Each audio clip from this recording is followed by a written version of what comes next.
Hi, welcome to the video. So in this video I'm going to talk about how to find the chords or arpeggios in a key. And what I mean by a key is if you take like a C major scale and I count through the notes of the scale, 1, C, D, E, F, G, A, B, C, and create all the scales, chords, arpeggios that can be created from combining those 7 notes together, that would be my key. So if you know the chords in a key, there'd be 7 different chords, one off each of the 7 notes, and all those would work together because they're all built from the same 7 notes.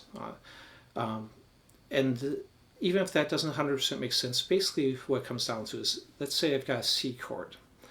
If I find the chords there in the key of C major, then I know all those will fit and work with the C major chord. If I find arpeggios, now arpeggios are just the notes of a chord played one at a time. So if I'm playing like A minor chord, I could then play the same notes. That'd be an A minor arpeggio. So I could then use those notes in my soloing to fit with the chords. Chords and arpeggios are the same thing as far as the arpeggios, the same notes, just played one at a time instead of strummed together. So if I have that C major chord, I can also fit in 2 other keys. It'll fit in the key of G as the 4th chord in the key, and it'll fit in F as the 5th chord in the key, and I'll now explain how you're going to figure that out.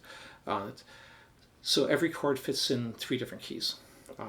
And then you can use that when you're writing to either experiment to see which keys sound best, or switch between keys, or if you're trying to figure out a song and you know it has C chords in, see if the chords fit more in G, F, or the key of C. So let's go and try it.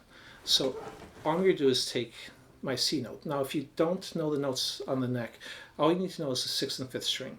I do have a video on memorizing the notes on the neck. I'll put a link up in this corner. Otherwise, I'll just quick show you it, but it's better to actually know how to figure it out yourself. So E, F, G, A, B, C, D, E, then A string A, B, C, D, E, F, G, A would be the notes on those 2 strings.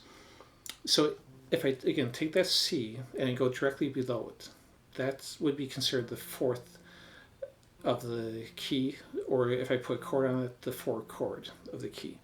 Now, it's always directly below it. Doesn't matter what key you're in, so it's very easy to remember. It's just like if you're doing like a 12-bar blues and you are moving through these 3 chords, that would be considered 1, 4, 5 chord progression, because I'm doing a chord on the 1st chord, a 4th up from it, and a 5th up from that 1st chord.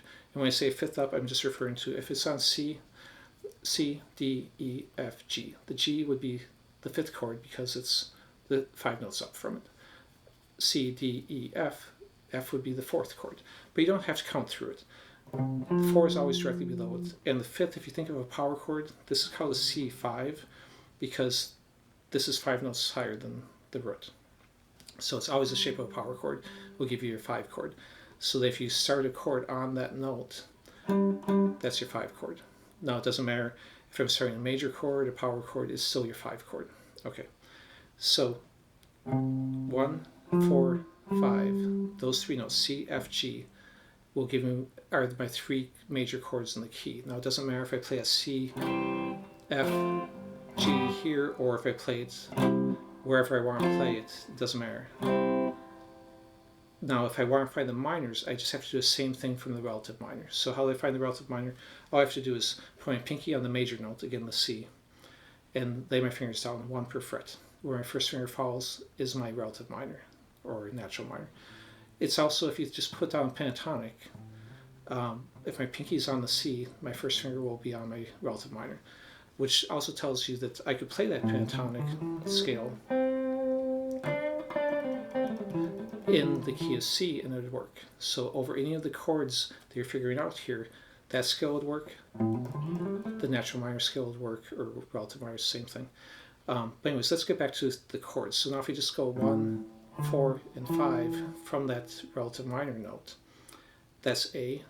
In this case, directly below the 4 is a D, and 2 frets up from there is E. A, D, and E minor are my 3 minor chords in the key. So 1, 4, 5 from my major root, 1, 4, 5 from my minor root. Gives me my 3 majors and my 3 minors. Okay, there's one more chord in the key. That's just the one that fits off the Locrian scale position. Basically, if you put your pinky here on the major, 1 fret back, the B note would be where my minor flat 5, the oddball, would fit. Now, you're not going to use minor flat 5s as much as the majors and minors, so I wouldn't worry too much about it, but it's always 1 fret back from the major. Or if you're playing your natural minor scale, it's the one that's between your minor note and your major note. And when I'm, again, referring to that, I'm referring to where my major scale starts at the 8 or my minor scale starts at the 5. Now, like I said before, C will actually fit, or any chord will fit into 3 different keys. And that's because, just like I said, there's 3 major chords, the 1, the 4, and the 5. So therefore the C could be the 4 of a key, or it could be the 5 of a key too. So if I go back here now, again, directly above the 4 is the root. So the key of G would have a C in it. Or if I put a power chord down with the 5 being my C now, the 5 chord in the key of F would be my C also. So there's your 3 keys that it has C major in it. Now you can apply that to any of your keys. It doesn't matter if I do a key of D on it. D major, the 1, 4, 5, D, G, A would be my 3 majors. Put my pinky on the D. B minor is my relative minor. That's where my pentatonic or natural minor scale fits. And the chords would be B, the 4 would be the E, and the 5 would be the F sharp. So that's my 3 minor chords. And then the 1 fret back from the major, that's a C sharp, that would be my minor flat 5. So start anywhere on the neck, you can apply that formula and you can find the chords that will fit together. And arpeggios would be the same thing. So if I know, if I'm back again to a key of C major, I know that my A minor is one of my arpeggios or chords, then I could do A minor arpeggio also. If I know F major is one of my chords, then you can also do an F major arpeggio. Okay, if there's any questions, ask them in the comment section. I'll be glad to answer it. But I think if you are lost on it, just rewatch it and try it yourself. As you try it and do it a few times, I think it'll make sense. If you like the video, please subscribe, and thanks for watching.